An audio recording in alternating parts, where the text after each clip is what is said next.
Hey, this is Ned Franklin. I am the lead engineer for the Capgras Brothers band, and thought I would take you through a little bit of the equipment that the brothers use in their studio production.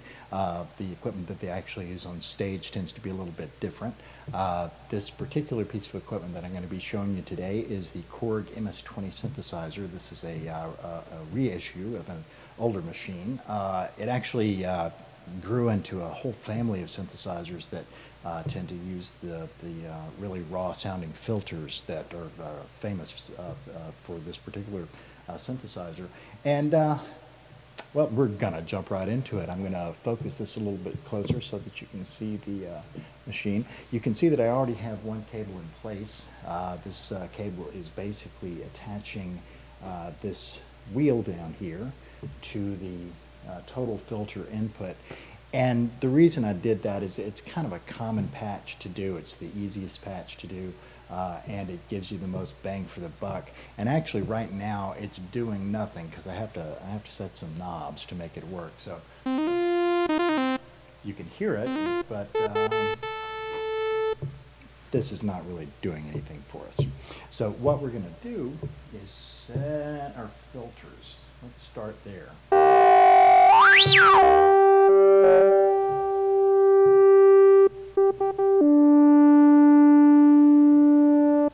Now still you notice the wheel does nothing. We've got the filters set so they've got a little bit more character. Now we're going to turn up the knobs that actually make this thing do something.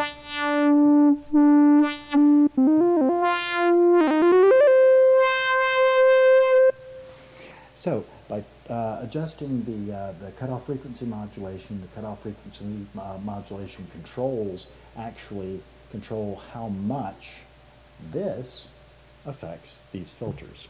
Now right now we're just working with a couple of basic waveforms. We've got a couple of sawtooth waveforms, and because we're using a low-pass filter, we've actually converted them into what amounts to a sine wave.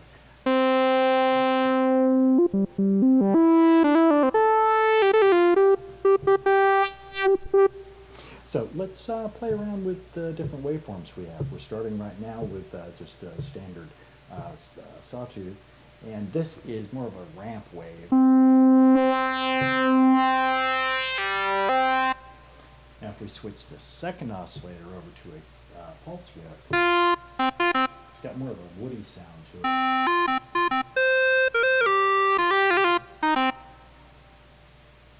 And of course, one of the things that this machine is most famous for is bass.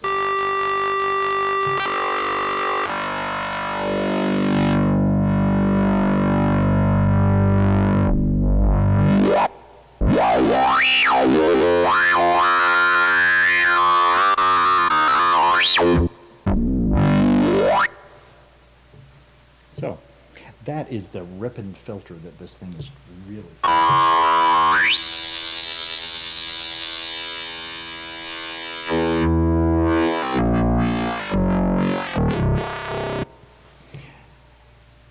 One of the reasons it's so hard to use one of these on stage is because it's really hard to find those exact knob settings again. And you notice we've done nothing with the patch bay, really. The patch bay allows us to completely rewire the machine and to make it work in a completely different manner. It's actually a little strange in that it changes the whole character of the machine. It's not like a standard modular.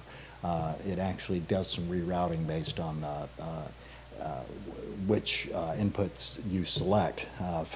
They provide you with 10 of these things, and sometimes I've run out. So, but also it's very difficult at the end of a session sometimes to figure out what you did and what the actual yellow cables contributed to the entire mix.